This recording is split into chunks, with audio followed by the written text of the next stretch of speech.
What up? And welcome to another episode of From the Script to the Screen, Bleach Edition, episode 35, 1,000-Year Blood War is out now. So as always, you guys already know, gotta give a shout out to the creator, Tite Kubo. I want to give a shout out to the Studio Perriot films. They cover chapters 645, 46, 47, 648, and 649.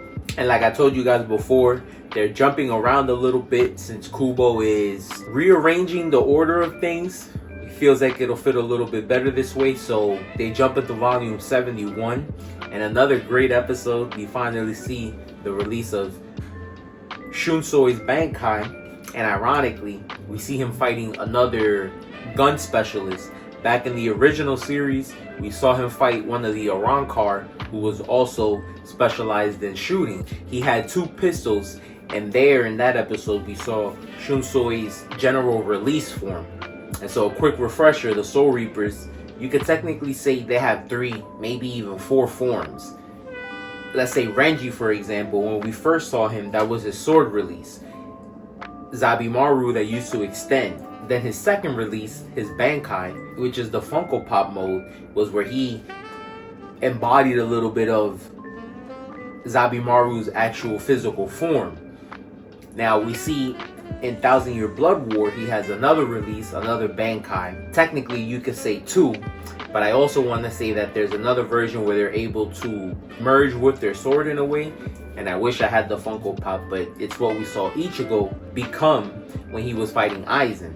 So that's why I said last week, I feel like Renji might have another release, but time will tell. And speaking of Renji, for the manga readers, and this is what I mean, in the manga, and again, spoilers for anybody that hasn't read the manga yet, but in the manga, Renji is actually with the rest of the company when they run into the Viking Quincy. So now I'm interested in seeing how they're gonna make this fight.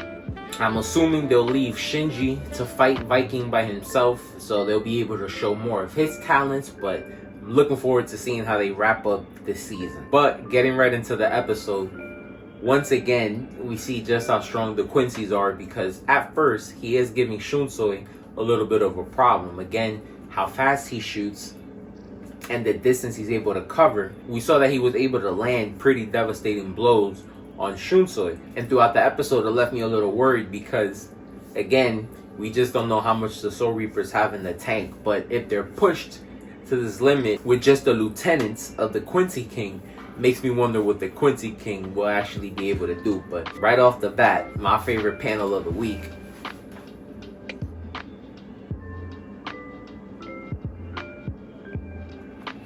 Again, we see Shunsoi release his Bankai. Now, we already know from the sword release that it involves children's games and bringing them to life, and the fact that he's able to bring you into his world and apply these rules to the battle. So again, we see the involvement of shadows and the fact that he's able to move so fast through them. It was kind of like a red light, green light game, and the fact that the person could see him, and if they take his eye off him, he's able to get close in on them.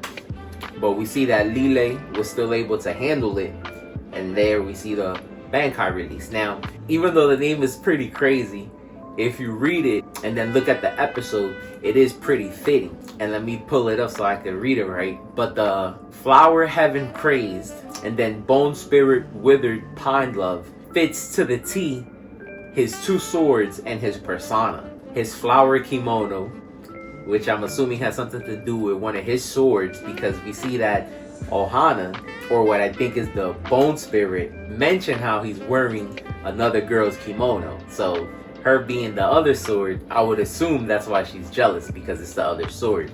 So I actually thought the name was pretty cool, but we just see that his talents are expanded and everybody is not only affected by the world, but we see that it's able to affect your senses, it's able to cloud your judgment, and again, just apply these very drastic rules. And I saw an explanation on YouTube, shout out to Mr. Tomo 2304, but he mentioned how he thinks that the Bankai might have not progressed if Lile might have not actually fell victim to the rules. stating how if he would have been resolute in his injuries, then he might have not felt bad about the fight with Shunsui and the fact that he did hurt him, which is what made him feel bad about himself in Act 2 and get covered in 6 spots and then basically bleed out leading to Act 3. So it's pretty crazy. I'm sure more will be revealed as time goes on, but we see that Shunsui was able to handle it. So looking forward to the next episode. Gonna see what the Quincy's throw at us. But as always, let me know what you guys thought about the episode. And to the manga readers, let me know what you guys thought about this adaptation with all the moving around that's going on. Till next time. Peace.